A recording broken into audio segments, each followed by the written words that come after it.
look now, but there's a new review from the feds for Disney, and they're fed up, maybe, with Jimmy Kimmel. Today, we'll tell you why everything is on the line. ABC could lose its broadcast license, and it looks like we may have had a part in Disney parting with their power over the airwaves.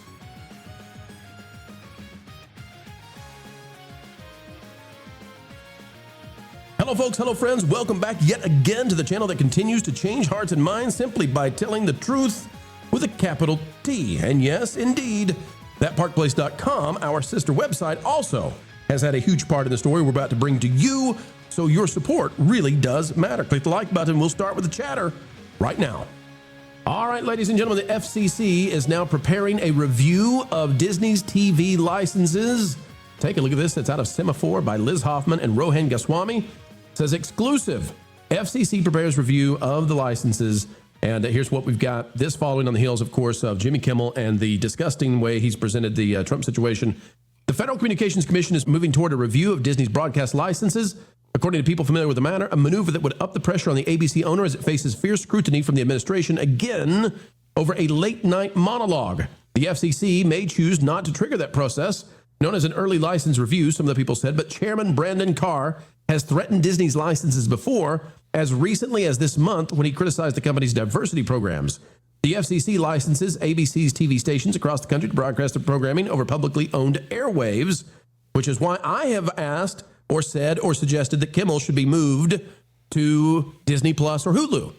That is the answer here. You don't have to cancel him, but move him off the airwaves. He's a danger to Disney. Quote, if the evidence does in fact play out and shows that they were engaged in race and gender-based discrimination, that's a very serious issue at the FCC that could fundamentally go to their character qualifications to even hold a license, Carr told Fox in April. Now, the reason that matters, folks, for here and for what we do is because when you're supporting this channel, when you're watching what we're saying and what we're doing, please know that it really does matter. Where is Carr getting that information, the head of the FCC? Why is Disney facing a situation where their license might be under investigation? Because of articles such as this, back from March 28th of 2025 on thatparkplace.com. Bookmark it, go there every chance you can. Marvin Montenaro, one of the guys right here on the panel, wrote, Disney DEI practices under investigation by Trump-appointed FCC Chairman Brandon Carr for potential EEO violations. And if we scroll down in this article, guess what? If we go down here, it says, changes to Disney's public-facing DEI branding, such as the quiet retirement of the Reimagine Tomorrow and Stories Matters initiatives, have already been the subject of independent reporting. One such expose published by That Park Place was directly cited in the FCC's letters to Disney, signaling the growing influence of alternative media in shaping national regulatory conversations. Folks, you can see down here that in the FCC's investigation into Disney, That Park Place cited as the source for the Compensation Committee Incorporated Diversity Inclusion, which was the highest weighting among non-financial metrics. Essentially, fat cats at Disney like Bob Iger getting paid more based on hiring with quota systems that may have been illegal. That Park Place covered that. Marvin Montenaro is the man behind it. And because of that, the FCC cited it. Now, what's happening, folks, it's directly, I believe, coming from TPP. And this is what's happening at Disney. Marv, That Park Place, Geeks and Gamers, the stuff you're doing really does matter.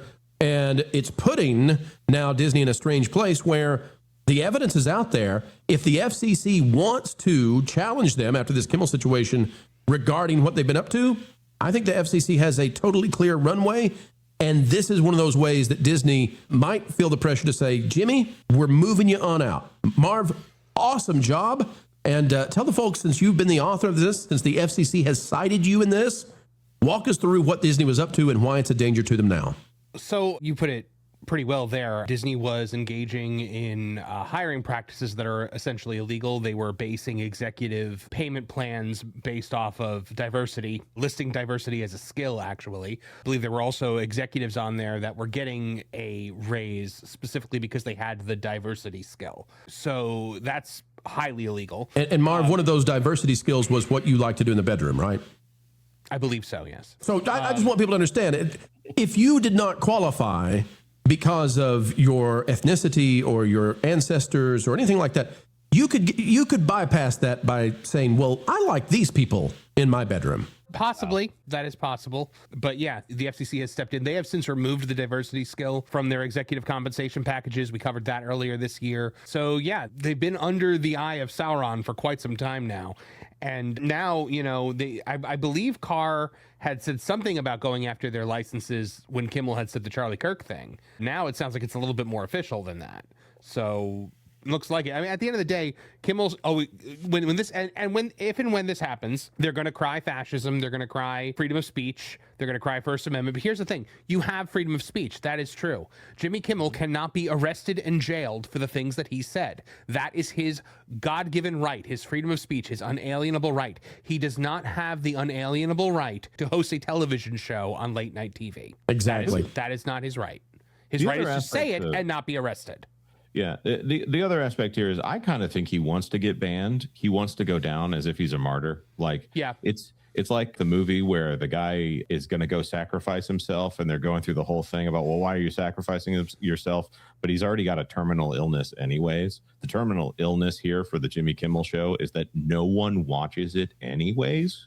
Well, that's the choice here, Jonas. It's do you go out in a blaze of glory as a freedom fighter, a resistance warrior shot down by this evil administration, or do you quietly retire with no audience? Right. I mean, Colbert was the biggest in the space, and he was losing tens of millions of dollars. He still is, I guess. Yeah. Minus Gutfeld. Yeah, for another month. Right. So if the biggest in the space is not economically viable, then what in the world is Jimmy Kimmel? Nothing. Kata, there are those who say that the government should not step into this kind of a situation, and I'm curious what you think about it. My position is Disney is already quote unquote dead to rights. Disney, like, they're done for. Their official corporate policies were, I believe, against the law. So it's just the kindness and the generosity of the federal government not to go after them, and the government has the deference to decide who they want to go after. But Disney is already in this position. And they're just poking the bear when they have somebody like Jimmy Kimmel go out there. Kata, do you feel like am I presenting that correctly? Or do you think that maybe we need to be pulling back and saying, government, stay out of this. We're going to be principled. Kimmel says what he wants to, and the government shouldn't put their finger on the scale.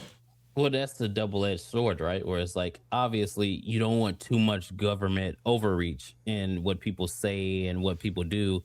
But then, however, you also have people that are out there trying to fan the flames of conflict and more division in the country. So like we were saying earlier, he's skirting the lines of how he's saying things, even though everyone's knowing how he's saying it. I don't think that the government should pressure Disney to, you know, fire him or put his show on ice or put him on Hulu or something like that. But I do feel like the company of Disney should look at that themselves and be like, well, what you're doing is trying to fan division, and it's giving us a bad look for what we have to do.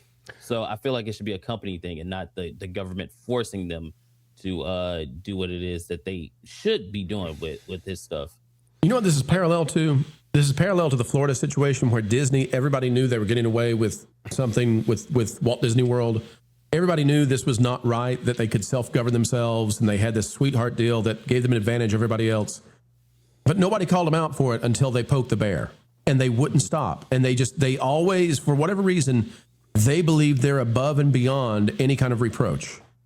Well, the only reason he suffered his 5-day paid vacation last year was because the affiliates were all pulling his show. So it's going to take the affiliates and the sponsors to actually make something happen here. I agree with Kata. The government should not be getting involved in this. I think that is government overreach in getting involved in something like that. And it actually does kind of push on constitutional rights. But I do believe that the sponsors should do the right thing here. I believe that the affiliates should do the right thing here. And yeah, he should be fired.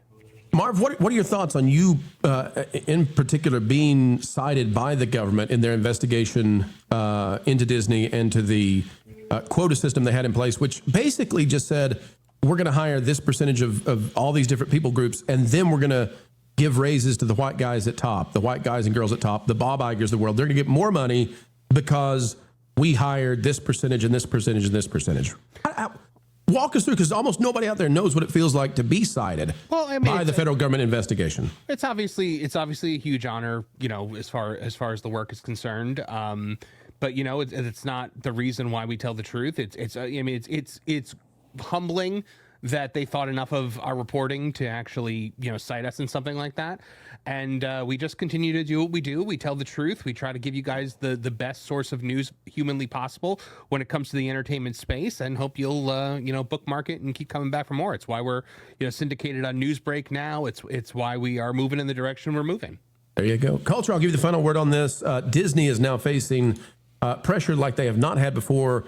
Walk us through what are the ramifications. What's the result if the FCC were to pull Disney's broadcast licenses?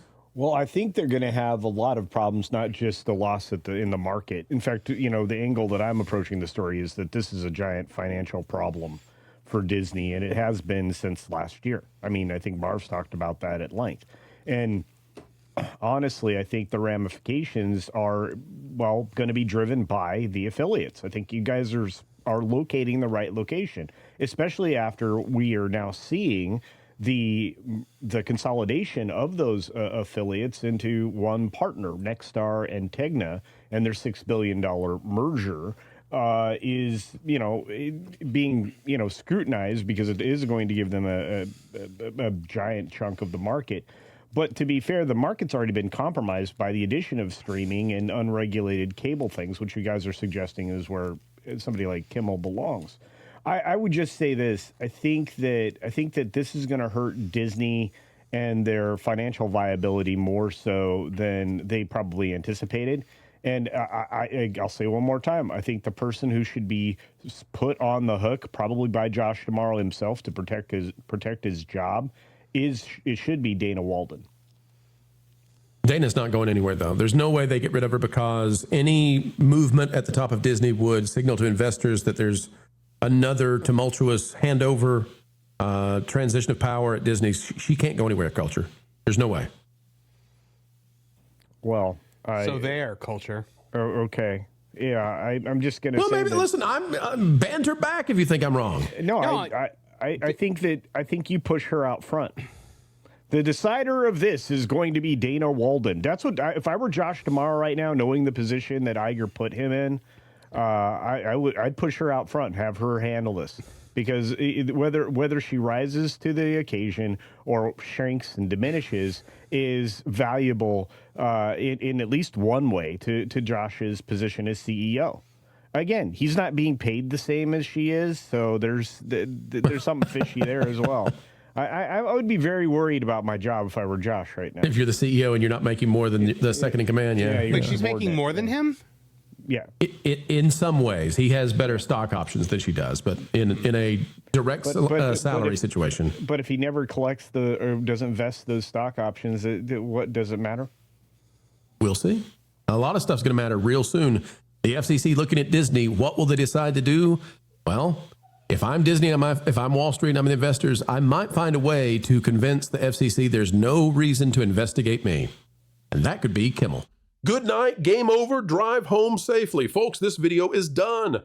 But before we all head home, we only ask one thing. Folks, as you get ready to head on out, consider clicking that like button, share, subscribe, click it, stick it to those pesky algorithms. It is the notification bell. Drop a comment down below and share your thoughts, for a mind is a terrible thing to waste. Waste not that beautiful personality of yours. And folks, we would say, as you get ready to head out the door, that it has been an honor to spend time with you, an attitude of gratitude each and every time that you elect to join together with us. Breaking bread and breaking entertainment, well, the industry. No, we like entertainment. It's the industry that irks us sometimes. Well, it was a good time. We hope you had a good time. Folks, until the next time, keep learning, keep growing, and as always, keep having fun.